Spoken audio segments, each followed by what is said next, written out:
Today was big news in the NFL as I transition over to what happened with the Buffalo-Houston Texans deal. In your mind, with Stefon Diggs now making the trek down south a little bit to the AFC South, how does that shift the dynamics of the AFC? It just makes Houston that much better. They were already getting there, Jimmy, as you well know. The season they had last year, remember, DeMeco Ryans last year, when he started the season as the head coach, he was their fourth head coach in 4 years. Think about that. 4 and 4. 3 straight starting the season as a brand new head coach, okay? So they had also done a good job drafting that we hadn't really taken note of. Nick Caserio is the GM. Those players were on the roster and getting better. But he galvanized the crew, brought it all together. And, they drafted CJ Stroud as quarterback. Right. And he was exceptional.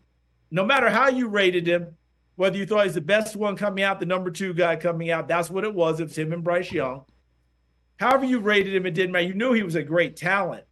But to show what he showed as a rookie, I don't know that anyone thought that we were going to see that right out of the gate.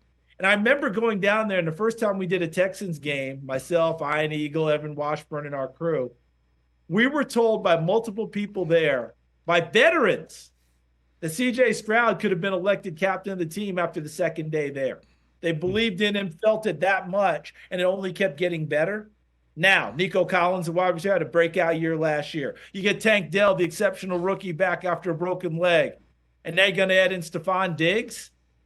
They're the defending champions of the AFC South.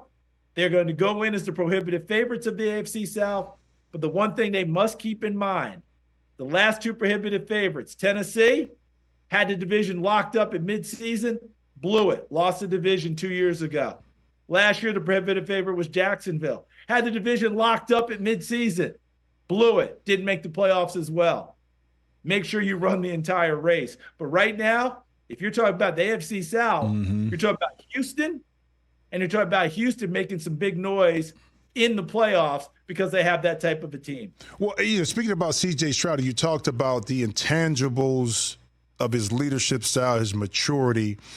Is there something else that stood out to you that maybe surprised you, despite you kind of doing your research and watching him, seeing him play on the college level, that he was able to transfer on the pro side?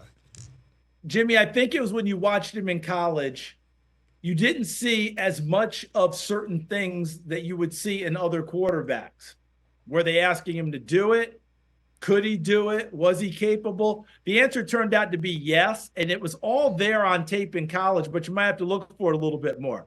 The ability to get out of the pocket and not just keep a play alive and throw it downfield, which you saw, but the ability to take off and go and hurt people running the football.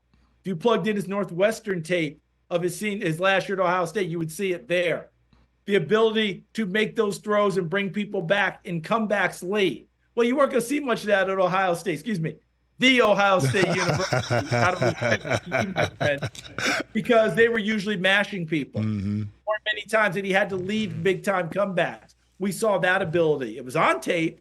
Go see the Georgia game in the college football playoff, but you didn't see much of it.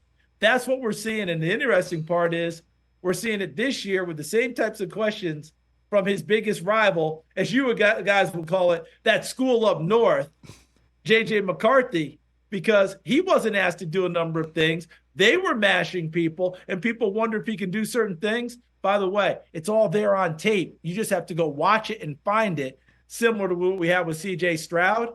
And now he expanded it as a rookie. And he's going to take it much farther now as he starts his second season. Catch the Rich Eisen Show every single day on the Roku channel, 12 to 3 Eastern, for free.